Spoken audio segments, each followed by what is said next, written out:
Hello ಎಲ್ರಿಗೂ ನಮಸ್ಕಾರ. ಇವತ್ತು ನಾವು ಮಾಡ್ತಾ ಇರೋದು ಹಾಗಲಕಾಯಿ ಪಲ್ಯ. ಹೆಲ್ತಿಗೆ ತುಂಬಾ ಒಳ್ಳೆಯದು, ಆದರೆ ಕೆಲವೊಬ್ರಿಗೆ ಇಷ್ಟ ಆಗುತ್ತೆ, ಇನ್ನು ಕೆಲವೊಬ್ರಿಗೆ ಇಷ್ಟ ಆಗಲ್ಲ. ನೋಡಿ, ಹಾಗಲಕಾಯಿನ ಈ ರೀತಿ ನಾನು ರೌಂಡಾಗಿ ಹೆಚ್ಚಿಟ್ಕೊಂಡಿದ್ದೀನಿ.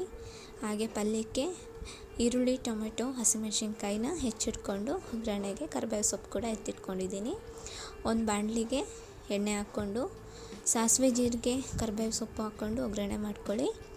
ನೋಡಿ, ಈ ಗ್ಯಾಪಲ್ಲಿ ನಾನು ಹಾಗಲಕಾಯಿನ ಏನು ಹೆಚ್ಚಿಟ್ಕೊಂಡಿದ್ನಲ್ಲ ಅದನ್ನು ಬೇಯಿಸ್ಕೊಂಡಿದ್ದೀನಿ. ಅರಿಶಿನ ಪುಡಿ ಮತ್ತು ಉಪ್ಪು ಹಾಕ್ಕೊಂಡು ಬೇಯಿಸ್ಕೊಂಡು ಎತ್ತಿಟ್ಕೊಂಡಿದ್ದೀನಿ. ಸುಮ್ಮನೆ ವಿಡಿಯೋ ಲೆಂತೇ ಆಗುತ್ತೆ ಅಂತ ಅದನ್ನೆಲ್ಲ ಏನು ತೋರ್ಸೋಕ್ಕೋಗಿಲ್ಲ.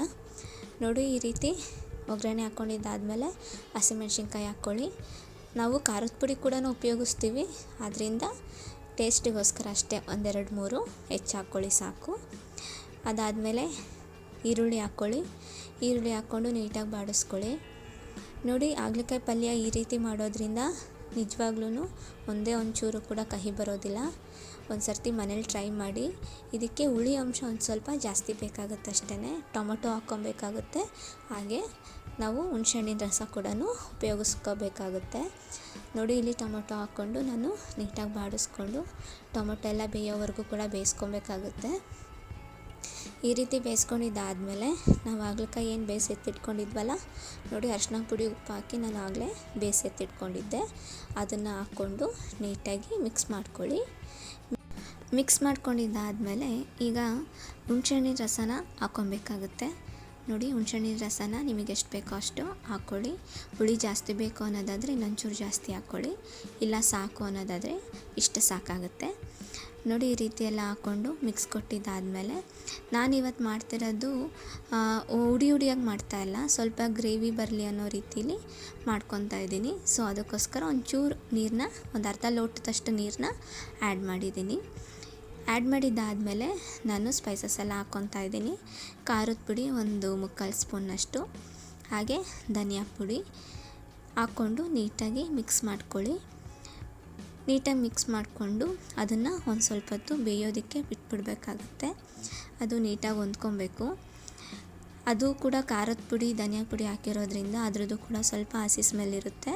ಸೊ ಅದಕ್ಕೋಸ್ಕರ ನೋಡಿ, ಉಪ್ಪು ಕೂಡ ಹಾಕ್ಕೊಂಡು ನೀಟಾಗಿ ಲಿಡ್ ಕ್ಲೋಸ್ ಮಾಡಿ ಅದನ್ನು ಬೇಯೋದಕ್ಕೆ ಬಿಟ್ಕೊಂಬಿಡಿ. ನೋಡಿ, ಇದಕ್ಕೆ ಇದು ಫುಲ್ಲಿ ಆಪ್ಷನಲ್ಲು. ಬೆಲ್ಲ ಬೇಕು ಅನ್ನೋದಾದರೆ ಹಾಕ್ಕೊಳ್ಳಿ, ಇಲ್ಲ ಬೇಡ ಅನ್ನೋದಾದರೆ ಹಾಕ್ಕೊಂಬಿಡಿ. ಬೆಲ್ಲ ಅನ್ನೋದು ಕಂಪ್ಲೀಟ್ಲಿ ಆಪ್ಷನಲ್ಲು, ಬೇಕು ಅನ್ನೋದಾದರೆ ಮಾತ್ರ ಹಾಕ್ಕೊಳ್ಳಿ. ನೋಡಿ, ಬೆಲ್ಲ ಹಾಕ್ಕೊಂಡಿದ್ದಾದಮೇಲೂ ಕೂಡ ನೀಟಾಗಿ ಒಂದು ಸರ್ತಿ ಮಿಕ್ಸ್ ಕೊಟ್ಟು ಲಿಡ್ ಕ್ಲೋಸ್ ಮಾಡಿ. ನೋಡಿ, ಎಣ್ಣೆ ಎಲ್ಲ ಮೇಲ್ಗಡೆ ತೇಲ್ ಬರಬೇಕು, ಆ ರೀತಿ ಕುದಿಸ್ಕೊಳ್ಳಿ. ಇಲ್ಲಿ ನಾನು ಕಾಯಿ ತುರಿ ಹಾಕ್ಕೊತಾ ಇದ್ದೀನಿ. ಕಾಯಿ ತುರಿ ಹಾಕ್ಕೊಂಡ್ರೆ ಚೆನ್ನಾಗಿರುತ್ತೆ. ನಿಮ್ಮಿಷ್ಟ, ಬೇಕು ಅನ್ನೋದಾದರೆ ಹಾಕ್ಕೊಳ್ಳಿ, ಇಲ್ಲ ಅನ್ನೋದಾದರೆ ಬೇಡ.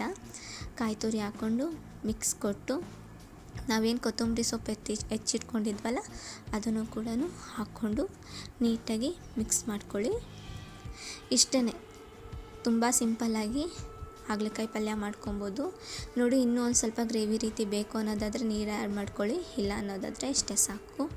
ನಿಮಗೆ ಈ ರೆಸಿಪಿ ಇಷ್ಟ ಆಗಿರೋದಾದರೆ ಮನೇಲಿ ಒಂದು ಸರ್ತಿ ಟ್ರೈ ಮಾಡಿ, ಹಾಗೆ ಶೇರ್ ಮಾಡಿ, ಲೈಕ್ ಮಾಡಿ, ಹಾಗೆ ಸಬ್ಸ್ಕ್ರೈಬ್ ಮಾಡ್ಕೊಳ್ಳೋದನ್ನು ಮರಿಬೇಡಿ. ಪ್ಲೀಸ್ ಸಪೋರ್ಟ್ ಮಾಡಿ.